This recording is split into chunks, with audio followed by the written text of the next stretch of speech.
자, 오늘 여의도 카페에선 무슨 일이 헤르메스 스탁의 하창환 본부장 모셨습니다. 어서 오십시오. 안녕하세요. 야, 소개 일단 간단하게 해주시죠. 우리 주식계 뭐 황태자 뭐 제가 제 스스로요. 네, 네, 뭐, 들어볼게요. 네, 뭐 방송에서 그냥 자주 볼 수 있는 흔한 얼굴이다라고 그냥 정리를 드려보도록 하겠습니다. 사실 저희가 친이라고 하긴 좀 그렇고 방송은 이제 이렇게 방송에서 뵙는 건 처음이잖아요. 그렇죠. 방송에서 같이 방송하는 건 처음이고 네, 사실 이제 제가 많은 배움을 얻고 있는 스승입니다. 예.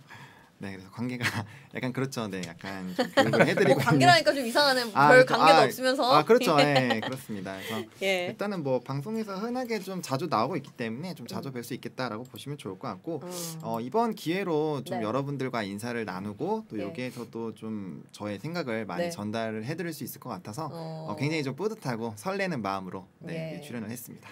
지금 고정에 대한 욕심을 드러내셨고 우리 미녀 작가님은 여기서 깐부라고 또 해서 상당히 우리가 또 매주 볼 수 있는 가능성이 높은 분입니다. 자, 그러면 우리 돈돈이 클래스가 높아요, 본부장님. 그래요?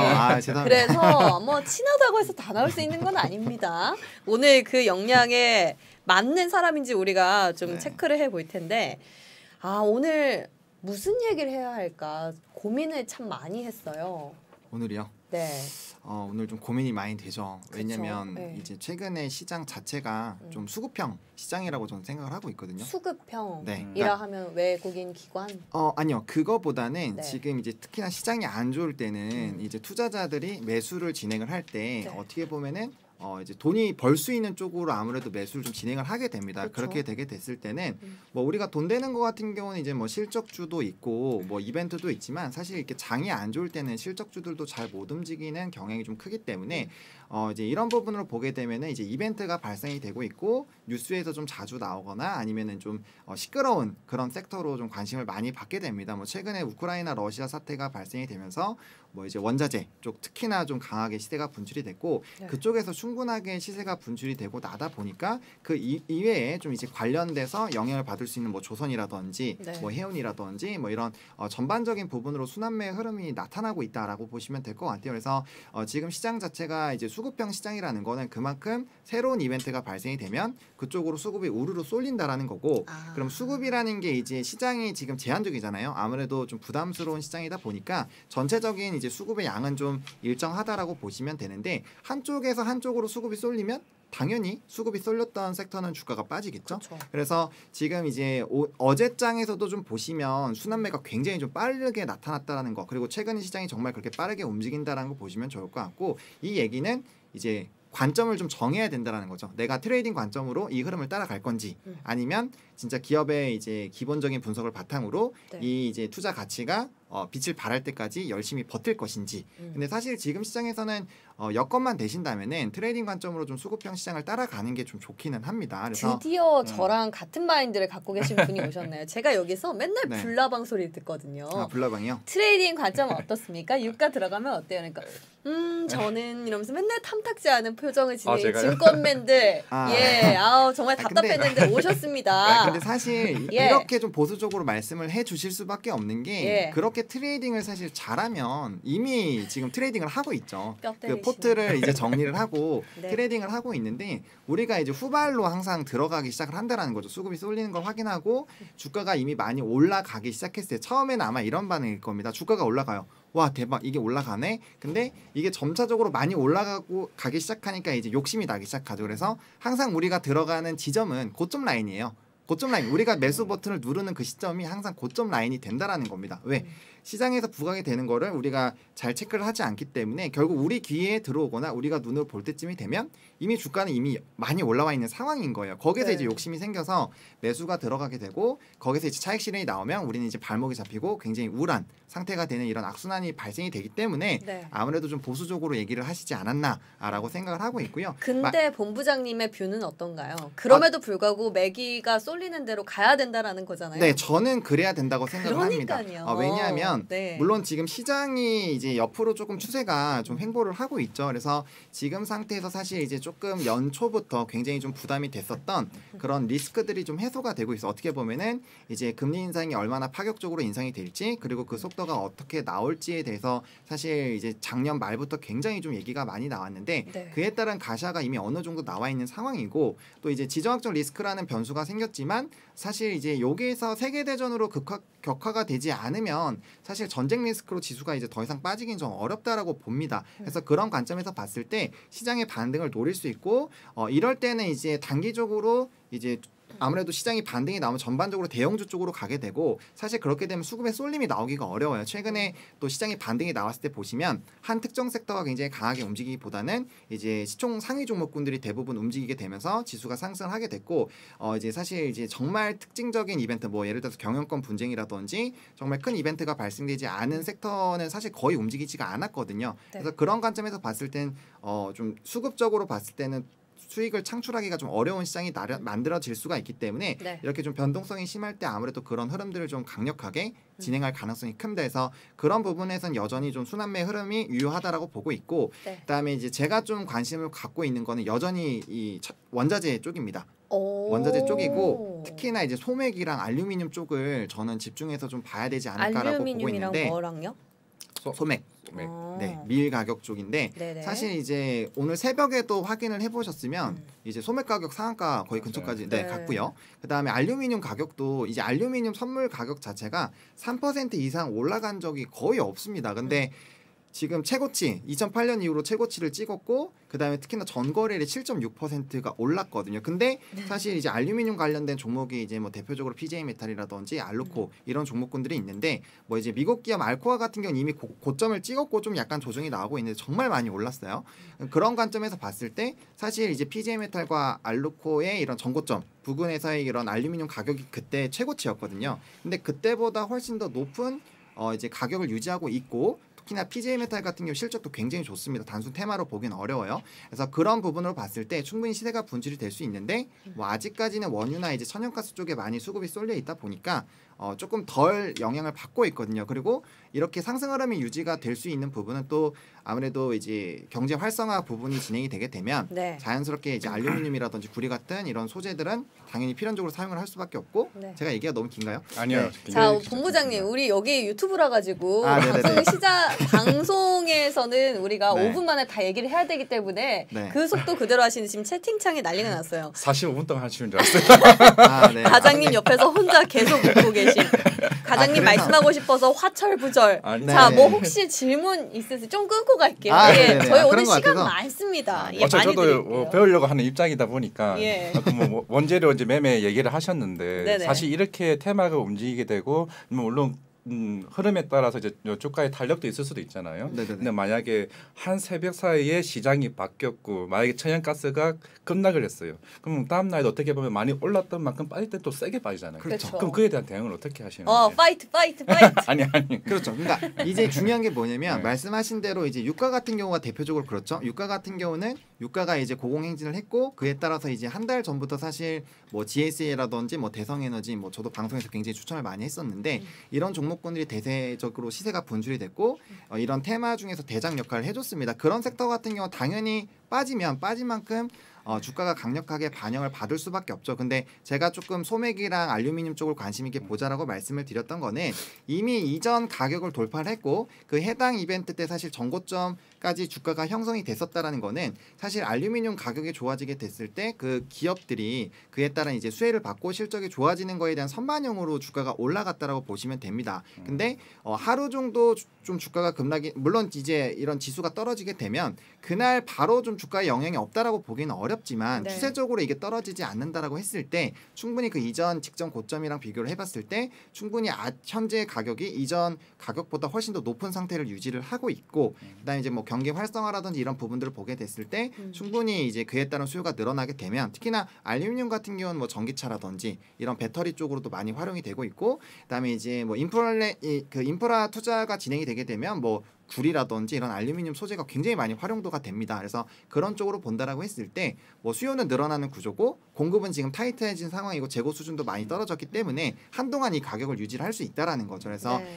그런 부분으로 봤을 땐 충분히 대응을 할 수가 있고 우리가 오히려 좀 모아갈 수 있는 부분들로 손 들고 네, 힘을 발언권을 좀 주십시오. 네. 저희가 손 들고 이제 할 말 있을 때 손 들 테니까 좀 끊어주시길. 지금 미녀 작가님이 홍남기 부총리가 유류세 인하를 7월 말까지 연장한다. 인하폭도 확대를 할 것이다. 우리 어제 사실 이 얘기 잠깐 했었는데 네. 거의 실현이 불가능할 것이다. 왜? 추경은 그럼 재원은 어디서 오냐 이렇게 세금을 깎아주면 물론 덜 내야죠. 근데 뭐 기름값이 2,000원 되는 것보다는 지금 인플레가 그렇죠. 많이 커지고 있기 때문에 이렇게 자제를 하는 것 같은데 우리 원자재에서 오늘은 소매기랑 알루미늄 얘기하셨지만 네. 유가 얘기가 잠깐 나왔잖아요. 네. 이런 기사가 나왔을 때 그럼 우리가 예를 들어 봅시다. 금방 과장님이 이렇게 속보라든지 갑자기 어떤 뭐 악재 호재가 나왔을 때는 급등하고 있는 테마 즉 네. 매기에 좀 쏠림 현상이나 아니면 다시 빠짐 현상이 있을 수 있다라고 했는데 우리 속보가 지금 정확히 나왔거든요. 이런 상황에서 뭐 오늘 입장에서 유가는 어떻게 봐야 될까요? 좀 오를까요? 이게 호재로 작용을 할지 악재로 작용할지 우리 바로 네. 응용을 한번 해볼 수 있을 것 같아서 제가 잠깐 끊었어요. 유가 같은 경우는 저는 지금 상태에서는 조금은 조심스럽게 봐야 되지 않나 생각을 합니다. 너무 고점이다. 왜냐하면 너무 고점이라기보다는 일단은 오. 단기적으로는 좀 시세가 분출이 됐고 네. 지금 어떻게 보면 이제 이것도 어쨌든 가격이잖아요. 그리고 해당 가격대에서 사실 이제 이 선물을 매수하는 사람들이 생겨야 이 가격이 또 올라간다라고 본다라고 했을 때 주가가 올라가 있는 상황이고 물론 이제 이러한 이벤트들이 발생이 되는 것 자체가 영향을 줄 수 있지만 일단은 저는 유가 같은 경우는 이런 단기적인 이벤트보다는 이제 사실 유가에서 나오는 그런 뭐 나프타라든지 이런 이제 부분들로 우리 눈에 보이는 대부분의 이제 석유 화학 제품들이 들어가잖아요. 그런 관점에서 봤을 때 경기 재개가 되고 리오프닝에 대한 진행들이 나오게 되면 자연스럽게 수요가 늘어난다는 거죠. 그러면 중장기로는 올라올 수 있어요. 근데 지금 이전 지정학적 리스크에 따라서 이미 주가가 이 지수 선물 가격이 많이 올라온 상황이기 때문에 해당 부분에서는 약간의 좀 변동성이 나올 수가 있고 뭐 오펙에 대한 이런 이벤트들도 끝났고 사실 증산에 대한 부분은 아직까지 좀 보수적이긴 하지만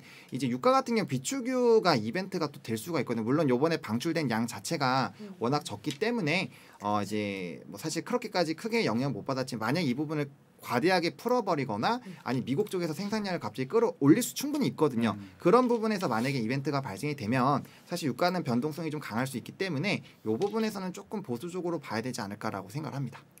지금 해바라기님께서 뭐야 이거 대선 토론이요? 뭐요?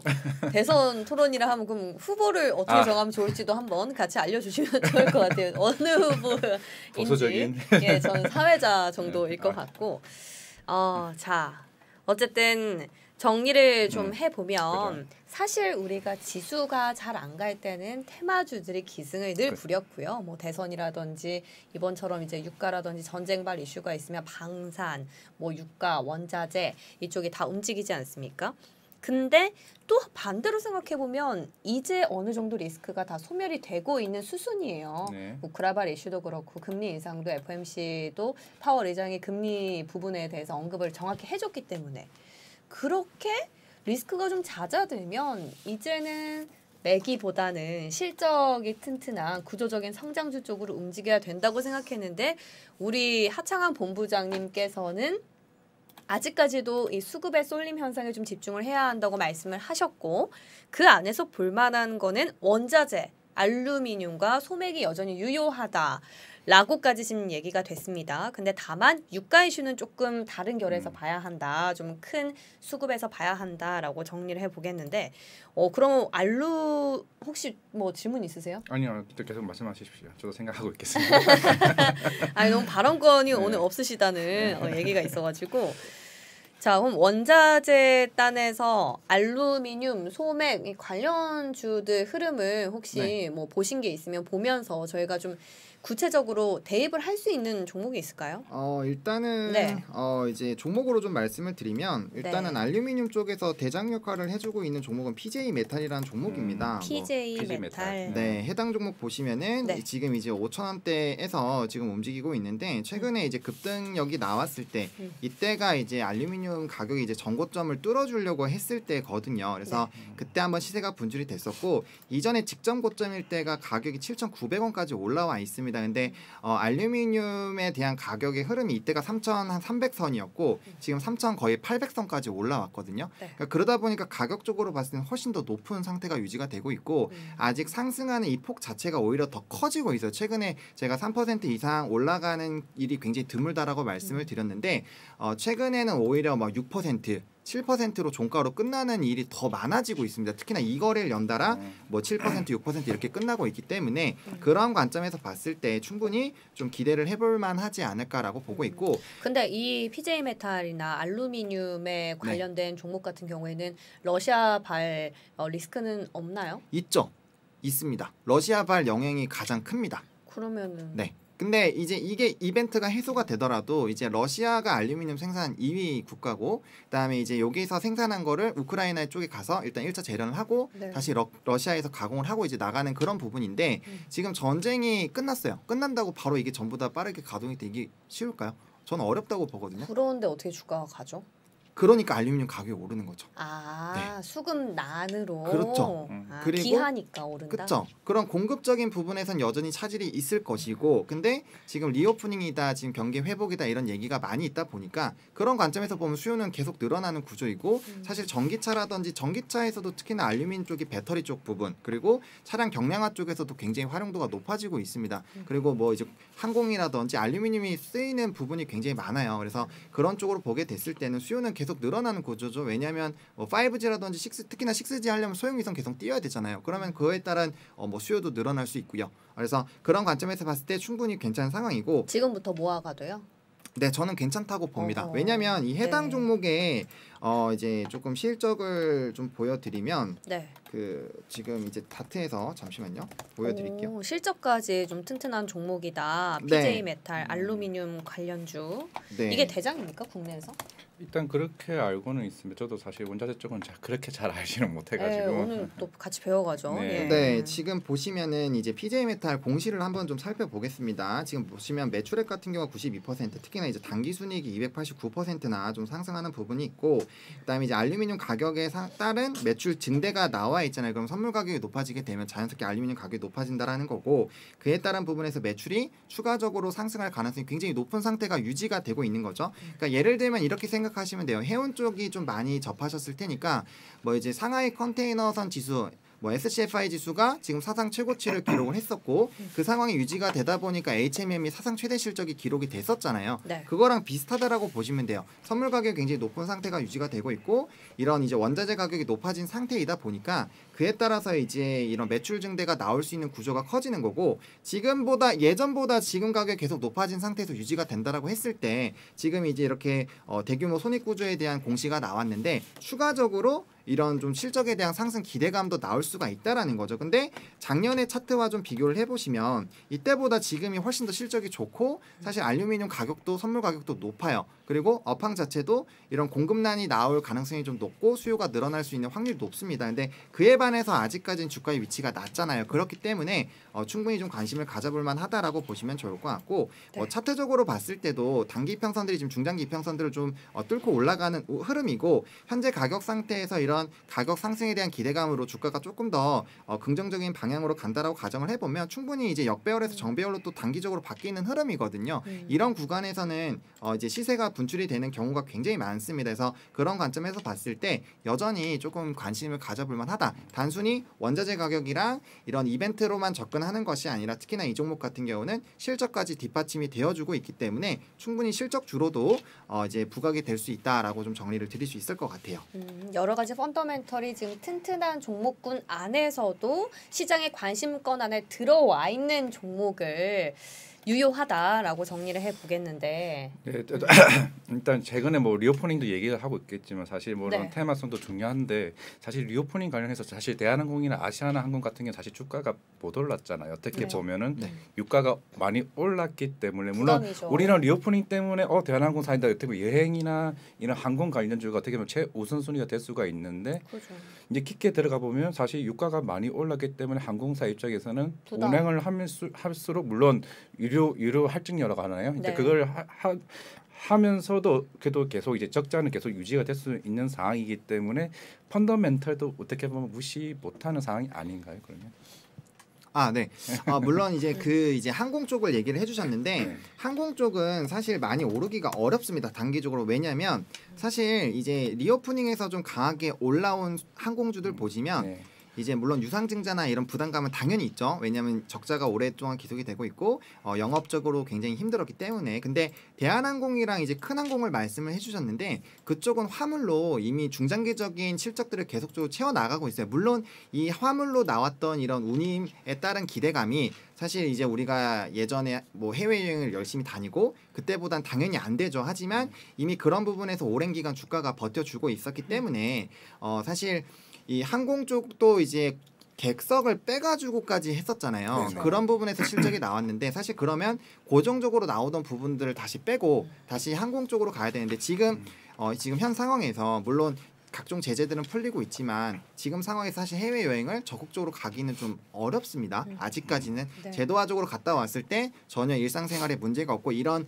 기반이 마련이 되면 사실 항공에 대한 수요가 많이 늘어나겠지만 그게 뒷받침이 되어지지 않으면 사실 본업에 영향을 미칠 수가 있기 때문에 아직까지는 좀 참으려고 하는 게 좀 있을 거예요. 그런 부분에서 봤을 때는 조금 어렵지 않을까라고 보고 있고 네. 앞서 말씀드렸던 것처럼 사실 이제 이런 항공이랑 카지노랑 이런 쪽이랑 다를 수밖에 없는 게 물론 이제 적자가 어렵기 때문에 모두 다 유상증자에 대한 이런 자금에 대한 융통에 대한 부분들을 당연히 고려를 해봐야 되지만 이런 리오프닝이 본격적으로 진행이 됐을 때 과연 얼마나 실적적으로 빠르게 회복이 될 수 있느냐 부분을 좀 체크를 해야 되거든요. 근데 대형 항공사 같은 경우 실적적으로 상승할 수 있는 그런 캐파 부분과 이제 카지노 같은 부분과 비교를 했을 때 카지노 쪽이 훨씬 더 높다라는 거죠. 이런 실적적인 부분으로. 그래서 그런 관점에서 봤을 때 항공주보다는 오히려 이제 이런 실적적으로 빠르게 반등할 수 있는 그런 실질 수혜주 쪽으로 관심을 갖는 게 뭐 대표적으로 리오프닝 쪽에서는 유통주가 아마 가장 강하게 반등이 나올 확률이 큽니다. 왜냐하면 시세도 분실이 잘 안 됐고 유통주들 같은 경우는 실적적으로도 좀 좋은 종목군들이 많고 또 주가의 위치도 대한항공은 지금 여전히 위에 있지만 뭐 예를 들면 BGF 리테일 같은 이런 이제 편의점주 같은 경우는 기대감이 커지고 있고 유동 고객 수가 늘어나면 매출은 늘어나지만 사실 주가의 흐름 보면 바닥권에 있거든요. 그래서 오히려 그런 쪽으로 관심을 가지시는 게 저는 좋지 않을까라고 생각을 합니다. 그래서 그 술 파는 기업 중에 하이트진로? 하이트진로가 가격 인상이 어제 나온 게 하이트진로입니까? 그거는 아마 오비맥주일 겁니다. 오비예요? 네. 그럼 가격을 이렇게 인상을 하고 바로 소비자 제품의 이제 가격 전가가 가능한 그런 부분도 이제 유효할 수 있겠네요. 그렇죠. 이제 인플레이션을 생각을 하신다면은 저는 최선호 업종이 음식료입니다. 왜냐하면 이제 원자재 소매액도 아까 말씀을 드렸지만 결국에는 음식료 업종은 이 원자재 가격에 다시 되돌림 현상이 나오더라도 사실 가격이 한 번 오르면 절대 안 떨어져요. 근데 최근에 이제 이 가격을 인상하는 업체들이 굉장히 많습니다. 그래서 말씀해주신 하이트진로가 사실 이제 술 쪽에서는 스타트를 끊었죠. 그리고 이제 라면 쪽에서는 농심이 스타트를 끊었죠. 그래서 지금 뭐 게다가 아모레퍼시픽 같은 경우도 생활용품 같은 거 이제 약 10% 정도까지 올린다고 합니다. 그래서 지금 전방위적으로 뭐 맥도날드도 그렇고 거의 그냥 안 오르는 거 월급 빼고 없다라는 얘기가 사실 맞아요, 진짜로 속설이 아닐 정도로 그렇게 오르고 있거든요. 근데 이제 원자재 가격은 만약에 지정적 리스크가 해소가 되고 사실 다시 한번 좀 시간이 흐르고 뭐 좀 진행이 되면은 가격이 떨어집니다. 왜냐하면 그렇기 때문에 고가 형성이 되죠. 근데 한번 오른 가격은 안 떨어지기 때문에 이런 특히나 박리담회로 판매하는 음식 업종 같은 경우는 소액만 올리더라도 영업이익률이 정말 급격하게 증가가 돼요. 그래서 그런 관점에서 봤을 때 이제 가격 인상을 좀 강하게 진행을 했지만 우리가 또 음식료 같은 경우 뭐 몇백 원 올랐다고 해서 안 먹을 수가 없잖아요. 먹는 거기 때문에. 그래서 그런 관점에서 봤을 때 인플레이션 쪽을 보신다면은 음식료가 가장 좀 주요한 토픽이 될 수 있지 않을까라고 생각합니다. 그러니까 지금 말씀하세요. 네네 말씀. 최근에 어떻게 보면 지금 원자재도 말씀하셨고 원자재도 얘기하셨고 지금 신재생 에너지, 조선, 원전이 지금 어떻게 보면 계속 돌아가고 어제 같은 경우는 조선이 잠시 쉬어갔고 그렇죠. 그저께는 원전이 갑자기 확 날아갔고 거기에 대한 수급에 대한 이슈는 계속 이제 향후에도 계속 할 수 있는 상황인가요 그러면? 그렇죠. 일단은 이제 원유 가격이 공공행진을 유지를 한다라면은 당연히 가능합니다. 왜냐하면 사실 이제 원전이랑 이제 해상풍력, 아니 이제 태양광 쪽이 부각이 된 이유는 가장 큰 거는 사실 신재생 쪽이 아니라 에너지 대란 때문이에요. 그러니까 유럽 쪽이 지금 이제 이런 천연가스 의존도가 40%가 넘는데 네. 천연가스 가격이 이제 뭐 더치 TTF라고 이제 인베스팅닷컴에서 치시면 그 이제 유럽 국가 관련된 천연가스 이제 선물 가격을 보실 수가 있는데 그 가격이 굉장히 등락폭이 심했습니다. 그렇죠. 그러면 특히나 이제 풍력 같은 경우는 최근에 유럽 쪽에서 바람이 좀 약해져서 사실 이제 안정적으로 좀 공급이 어려운 부분도 있고, 그다음 태양광 같은 경우도 물론 이제 요즘에 이런 뭐 전등 같은 경우에서도 좀 이제 충전을 하지만 사실 제대로 하려면 태양이 결국 떠야 돼요. 근데 뭐 비가 오는 날도 있을 거고 결국에 뭐냐, 에너지 소비는 고정적으로 나타나고 뭐 겨울이라든지 이런 부분들이 이벤트가 있을 때는 이런 난방이라든지 이런 수요가 급증이 되는데 그러한 부분들에 맞춰서 과연 신재생 에너지가 그런 부분을 따라갈 수 있느냐가 시작입니다. 그래서 이제 유럽 쪽이 러시아 쪽에 이런 천연가스에 대한 이벤트로 굉장히 좀 약세 쪽으로 놓이니까 네. 그럼 원전을 늘려서 안정적인 이런 캐파를 늘리겠다라고 이제 선언을 하면서 톡소노미 그린 톡소노미 쪽에 넣게 되고, 그러다 보니까 이제 원전 쪽이 튀기기 시작을 하는 거예요. 그러면 이제 천연가스라든지 이런 대체 에너지가 높아지고 원전이 올라가게 되면 결국에는 이제 또 원전 같은 경우는 폐기물 이벤트가 있잖아요. 네. 그렇게 됐을 때는 그럼 폐기물이니까 폐기물에 대한 문제가 있으니까 그럼 안정적으로 갈 수 있는 게 뭐냐? 그래서 태양광과 풍력이 같이 움직이는 겁니다. 왜냐하면 신재생 에너지들은 얘기들이 계속 있었어요. 근데 뭐 특히나 풍력 쪽 보시면 주가 흐름 보시면 정말 완전 소위 말해서 박살 났거든요. 정말 오랜 기간 박살이 났는데 그 이유가 신재생으로는 사실 주가에 부양이 될 만한 포인트가 안 됐다라는 거예요. 근데 그렇죠. 이번에 순환매가 돌면서 사실 좀 부각이 됐다라는 부분으로 봤을 때는 유가랑 천연가스만 고공행진을 유지를 한다면 충분히 원전이랑 풍력 그리고 이제 태양광 쪽은 순환매 흐름으로 계속적으로 좀 유효하게 볼 수 있다라고 정리를 드려보도록 하겠습니다. 결국에 신재생 에너지 같은 경우도 러시아발 리스크가 트리거가 됐다라고 생각이 들고요. 그 안에서 원전 같은 경우는 국내에서 특히나 또 문 대통령의 발언과 더불어서 대선 후보들이 또 강력하게 주장하는 바가 있기 때문에 그와 관련해서 좀 정리를 해볼 수 있을 것 같습니다. 자, 제가 사실 정리를 하려고 했는데 네. 금방 우리 과장님 제가 들어가기 전에 하나 질문 드리기 전에 잠깐 댓글 좀 보고 갈까요?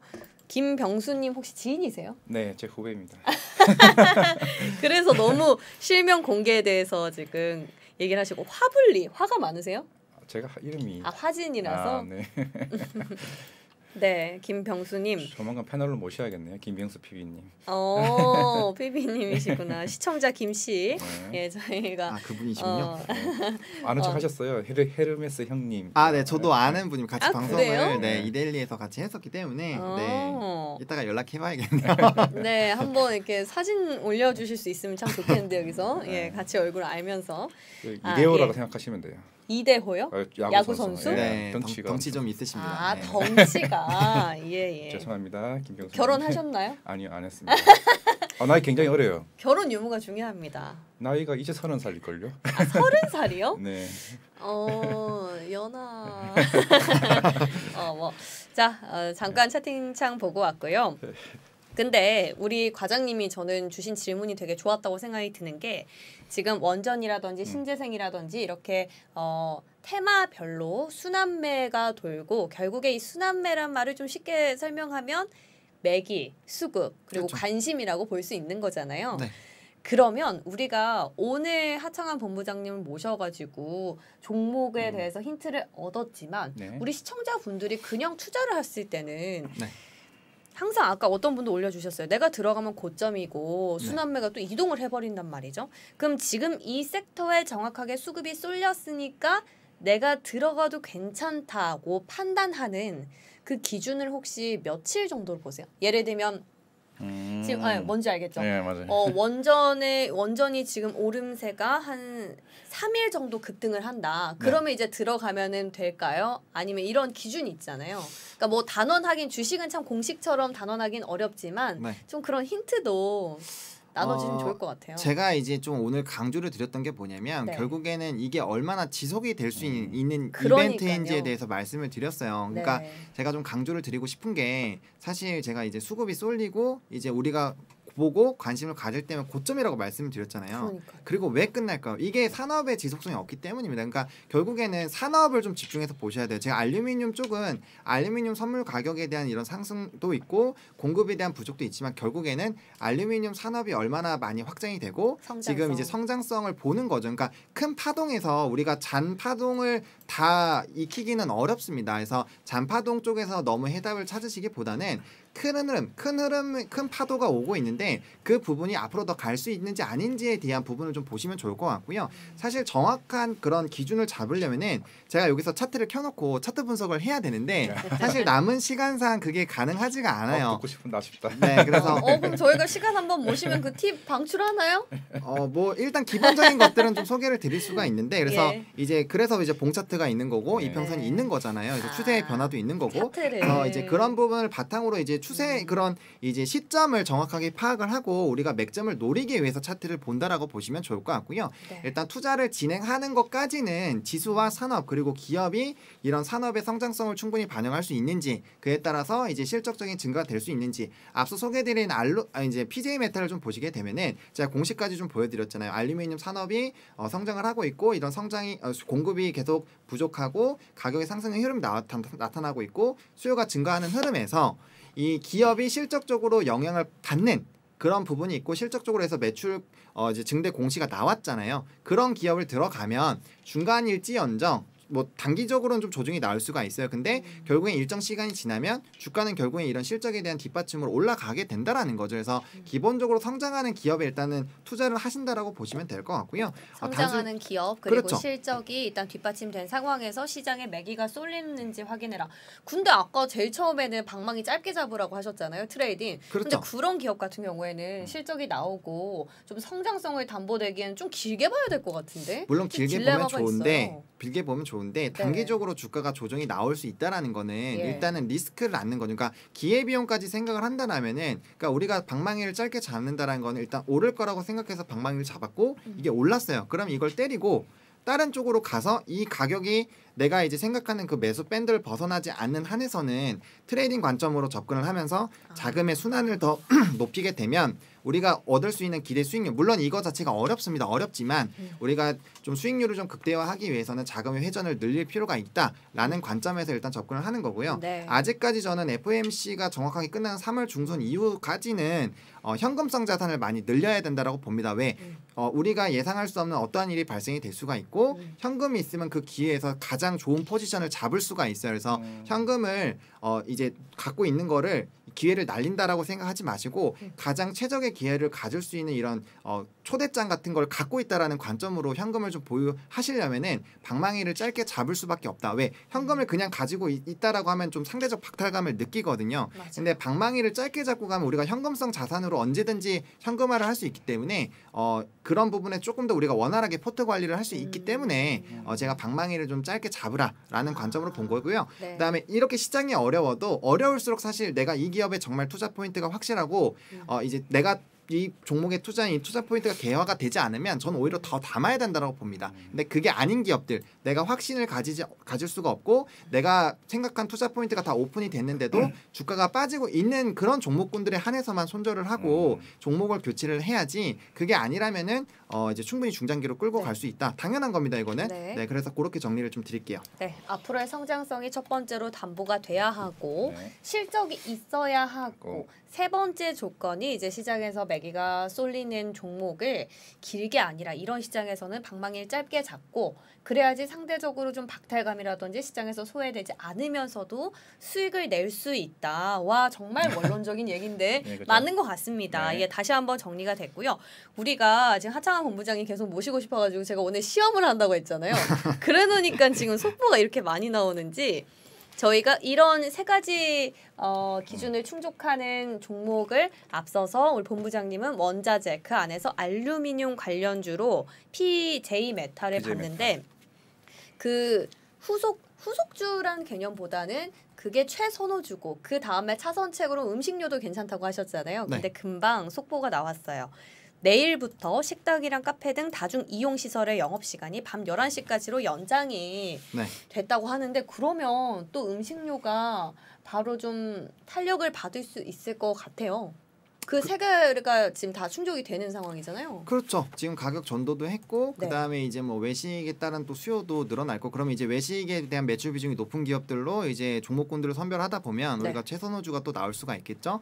그리고 일단은 저렇게 영업 시간 자체가 늘어나는 게 1시간이 좀 짧게 보이지만 어쨌든 영업적인 부분에서는 이게 자꾸 규제가 풀린다라는 거고 점점 더 이제 리오프닝 쪽으로 간다라고 관점을 본다라고 했을 때 앞서 말씀드린 거랑 똑같습니다. 얼마나 매출이 좀 빠르게 회복이 되는지 그리고 거기에서 매출 영향이 큰 부분 저렇게 이제 부분이 좋아지게 되면 제가 봤을 땐 주류 쪽을 가장 먼저 공략을 해야 되지 않을까. 왜냐면 우리가 사실 이제 술 다들 좋아하실 텐데 10시에 끝내야 되는 거랑 네. 약간 지금 거짓의 미소가 좀 보였는데 어쨌든 네 이제 그 10시와 11시, 12시 사실 이제 술 먹는 입장에서 좀 생각을 해보면 좀 차이점이 크고 또 주류 쪽 같은 경우는 이제 유흥업소라고 말씀을 드리겠습니다. 이제 지정된 건 그런 거니까 뭐 나쁜 의미가 아니라 그래서 그쪽에서 이제 아무래도 주류 매출 굉장히 많이 나옵니다. 그렇죠, 그리고 좀 번화가 가보시면 지금도 사람 엄청 많아요. 근데 저 풀리면 난리 날 겁니다. 그래서 그런 관점에서 봤을 때 주류 매출이 좀 가장 빠르게 좀 반응이 나오지 않을까. 그래서 음식료 중에서도 분명 토픽이 있을 것이고 만약에 본다라고 한다면 저는 이제 주류 쪽을 좀 관심 있게 봐야 되지 않을까. 가격 인상 이벤트도 있기 때문에 그래서 그런 식으로 좀 말씀을 드려보도록 하겠습니다. 주류 쪽은 아주 빠삭하실 것 같아요. 우리 과장님이 또 애주가라는 소문이 있던데. 예, 뭐 물론 거리두기 11시까지 하면은 뭐 매출 많이 늘어나긴 하지만 저 같은 경우는 11시에 먹나 9시에 먹나 2병 먹는 건 똑같은데. 두 병이에요? 주량이? 왜냐면은 이제 애주가들은 1시간 남으면은 저기 아까 김명수 PB도 나왔지만은 그냥 우리가 하는 주량은 맞춰서 가자라는 주의라서. 그럼 시간이 늘어난다고 해서 더 먹지는 않는다. 우리 기준에서는 그래요. 항상. 왜냐면은 한 병 먹는 아쉽거든요. 그럼 1시간 남았네. 1시간 내에 빨리 먹고 가자. 이렇게 되는 거라서. 그냥 우리 기준이에요. 그냥. 그래서 과장님 얼굴이 맨날 빨갛구나. 아닙니다. 방송 나갈 때는 술을 먹지 않습니다. 절대 인신 공격 아닙니다. 예. 자. 오늘 진짜 열심히 달려왔어요. 우리 하창 본부장님은 말씀하시는 속도가 저희보다 한 3배 정도 빠르기 때문에 이 긴 시간 동안 30분이란 시간 동안 한 1시간 분량 많은 것들을 또 힌트를 주셨습니다. 혹시 마지막 질문 있을까요? 일단은 아까 얘기를 많이 하셨던 부분이 사실 다음에도 또 나오시는 건가요? 다음에도 공부하고 나와야 될 것 같아요. 에이, 전문가시면서. 아닙니다. 자, 그러면은 저희는 다음을 기약하면서 오늘 이렇게 또 속도감 있게 얘기해 주시니까 아침을 깨워주셨네요.